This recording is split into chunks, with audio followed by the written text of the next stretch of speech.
Hello, my sparklies. I'm Lisa Jean, and welcome to your 7-day Star Bar Challenge. Today, we're going to be working with the ballet classic, the plie. Plie means to bend, so we are going to be bending and straightening our knees. There's a lot of different ways that we can do a plie, but today we're going to focus on doing it in first position, and we're going to do a demi-plie, meaning a little bend. So the first thing we want to do is we want to get our Let's start with first position. We're going to put our heels together and comfortably turn our toes out. We're not prima ballerinas. We don't have to try to crank our legs out to 180 degrees because most of our hips don't work that way. So it's just whatever's comfortable. Don't worry about how far or how narrow it is, just whatever's comfortable. So then we want to check in with our posture. So just like when we're belly dancing, we want to get our ears over shoulders, over hips, over feet. So we have this nice alignment. We're going to slightly zip up those lower abs. Think about going from your pubic bone to your belly button, kind of like right where your zipper would go on your high-waisted jeans. We're going to zip that up to take your tailbone from our party butt position into a nice dance position. Lift the chest, roll the shoulders back. For right now, I'm going to use my bar, which is my chair, or you can use your kitchen table, a bar, back of the couch, whatever, just something to put your hands on. So I'm going to have my heels together, toes out, first position, hands on the bar. The whole time that we're doing this plie sequence, we want to maintain that ears over shoulders, over hips, over ankles. Think about our shoulders and our tailbone being flat against an imaginary wall.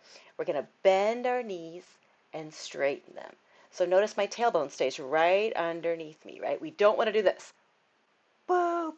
That's hard on our low back, right? Straight down and straight up. Let's take a quick look at what the legs are doing.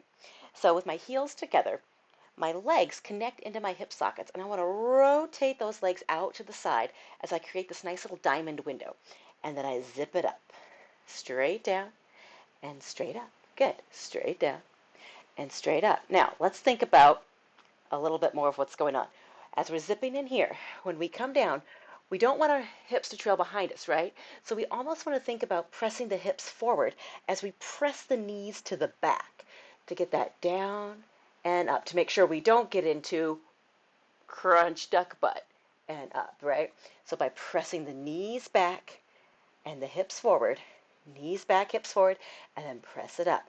Good. Now let's think about our feet real quick. So our feet are in this nice first position. They're not going to move. But some things we can think about. When we bend, we want to think about our weight going out to our pinky toes. So we're not rolling in. We want to make this diamond window nice and big. So when you come down, we're pushing those hips forward, pushing the knees back, letting our weight sink out to our pinky toes. Then when we come up, I'm going to press my heels into the floor to press me up. By pressing those heels in, you're going to feel this activate right in here, those nice inner thighs. So let's put all that together. Put both your hands on your bar, whatever you're using for a bar, and we're going to plie, press it up, plie, press it up. Check your posture, ears over shoulders, over hips, over feet. Weight to the pinky toes, press up through the heels. Good. Weight to the pinky toes, press up through the heels. You're probably going to start feeling that inner thighs right around here, maybe in your booty. If you want to kick it up a notch to challenge your balance, we could do it with one hand on the bar.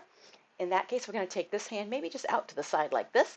Check it out, though. No lazy T-Rex arms. Nice, strong dancer arm. We're going to plie and up. You can do your plies here. If you want to challenge your balance a little bit more, maybe we have both hands up. Plie and up. Plie and up. If you really want to work those arms, we could bring them up to a high fifth position. So they're up above our head, but check it out.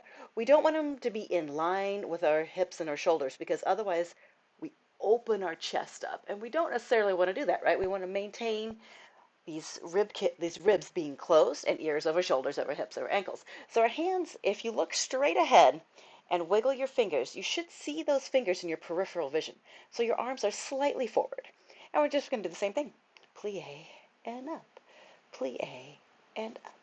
If this is new and you're like, woo, this feels really funny, just use the chair. That's what it's there for. Plie and up. So go practice your plies.